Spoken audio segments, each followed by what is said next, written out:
Donc j'aimerais que tu comprennes que ce que Dieu te donne ne va pas seulement te servir quand tu iras au ciel. Si tu es sur la terre, Dieu te donnera un environnement qui t'aidera à être prospère.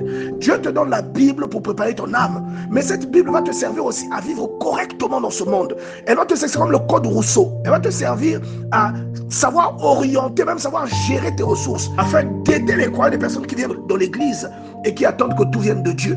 Des gens qui viennent dans l'église qui pleurent parce qu'ils n'ont pas d'argent, ou des serviteurs de Dieu qui servent Dieu, mais qui attendent toujours les offrandes pour pouvoir se nourrir, alors que Dieu leur a donné du potentiel et qu'avec ce potentiel-là, ils peuvent réaliser des choses. Dieu te donne la Bible. Cette Bible va te servir aussi à savoir même investir dans certaines... Même le secret pour que ce que tu investis prolifère. Il y a des secrets qui sont rattachés parfois à Dieu, à des valeurs ou à des capacités que Dieu recherche dans une personne. Quand vous lisez Josué chapitre 1, je vous l'ai dit tout à l'heure, Dieu vous dit que si vous lisez constamment la loi de Dieu, vous allez réussir dans ce que vous allez faire.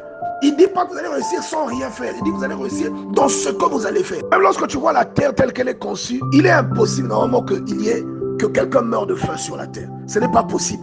Parce que Dieu a disposé, avec tout l'écosystème contribue au bien-être de l'être humain. Tu auras de la pluie à un certain moment. C'est vrai qu'il y a des zones qui sont désertiques, mais il y a des oasis parfois dans ces zones-là. Il y a des zones où l'eau est rare. Mais je te dis que ça aussi, parfois, c'est la conséquence de tout ce que nous avons fait qui a détérioré le climat. Mais sinon, Dieu a tout fait pour que l'homme vive de manière décente.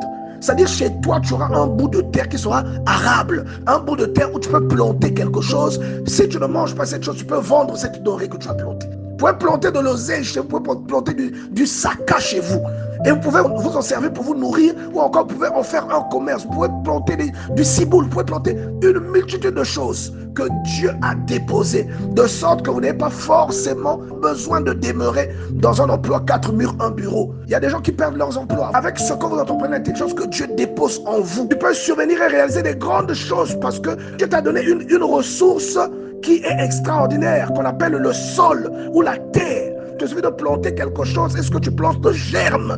Tu n'as pas besoin forcément d'être assis derrière un bureau pour arriver à subvenir à tes besoins. Il pourra vous donner une intelligence extra-personnelle, une intelligence intra-personnelle, dépendant du domaine dans lequel il vous appelle. Si vous essayez dans un domaine musical et que vous n'avez pas une intelligence de ce type, vous serez un amateur aussi longtemps que vous demeurez dans ce domaine. C'est pourquoi il est aussi important de savoir dans quel couloir est-ce que Dieu vous appelle. J'aimerais vraiment que nous puissions transmettre ces choses à nos enfants, que nous les adultes, que nous comprenions que si un enfant a du mal dans le système éducatif, ça ne fait pas de cet enfant-là un enfant idiot.